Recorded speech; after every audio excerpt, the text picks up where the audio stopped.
This a recap of as much information that could be gathered as of 3 p.m. MSK and 2 p.m. EET on Thursday, March 10, 2022. Some of the details provided may be late or inconsequential. According to the UN, civilian escape corridors have assisted nearly 2 million migrants into Poland and Europe. The cities of Mykolaiv to the west and Inchyl on the Polish border have proven to be safe and effective.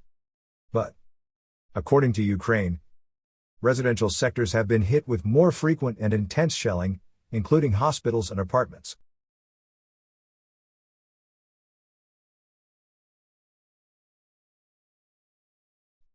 Russian border units deny civilian targeting on civilian corridors. But an official analysis suggests that innocent people are being murdered and refugees forced to face a gauntlet on their journey away from the war. Talks as recent as Monday helped open safer passages from battered and war-torn residential areas. However, there was very little evidence that anything changed.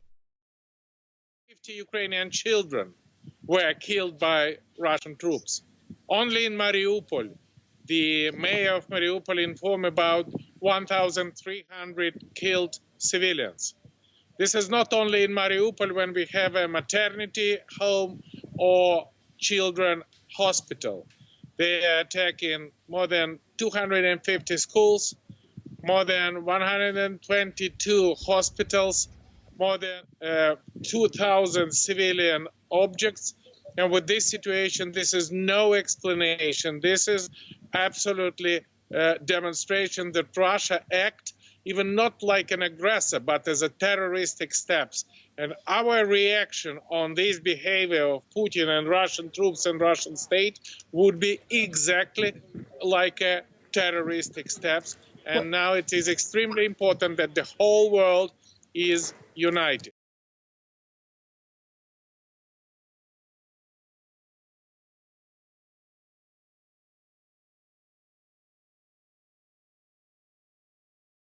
High-level talks began on Thursday in Antalya, Turkey.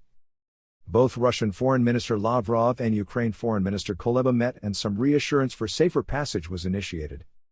However, the demands by both officials gained no traction. Russia wants a demilitarized Ukraine, recognition of the Donbas Republic and to affirm the annexation of Crimea.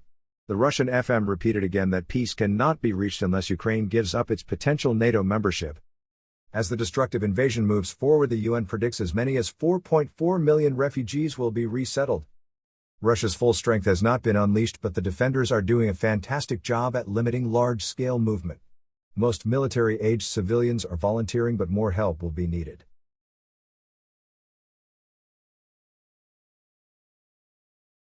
The USA is going to pass a promising aid bill that will assist Ukraine. The United States House Appropriations Committee has summarized the following. The bill for military aid is about $6.5 billion, roughly half of the overall aid package, and it will go to the U.S. Department of Defense so it can deploy troops to the region and send defense equipment to Ukraine. More than $4 billion in humanitarian aid would provide support for refugees fleeing Ukraine and people displaced within Ukraine, as well as provide emergency food assistance, healthcare and urgent support for vulnerable communities inside the region.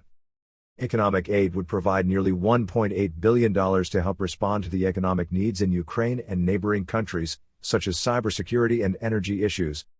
The bill also calls for $25 million for the U.S. Agency for Global Media, an independent federal agency, to combat disinformation in news broadcasts abroad. Another $120 million would help support local Ukraine activists and journalists and promote accountability for Russian human rights violations. Дай предупредительный выстрел!